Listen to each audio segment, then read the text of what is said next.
Oruç ağamı ve Antoine'ı bırakmazsanız Gabriel'i öldürürüm. Sakın Piero, sakın! Orucu asla bırakmayacaksınız. Şahin'i Kelemez subaşılığından azlettim. Kelemez'in yeni subaşısı Şahbaz'dır. Canın elimizde. Senin canın da bizim elimizde. Evvelce yaptıkların gafletti. Ancak artık atamızın kanına halel getirmektesin İlyas.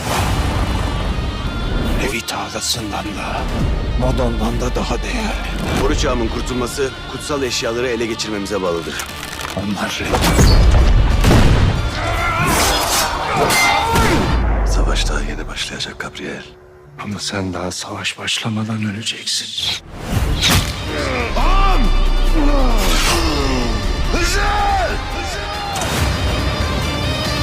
मैं उम्मीद करता हूँ आपको ये ट्रेलर बहुत ज़्यादा पसंद आया होगा।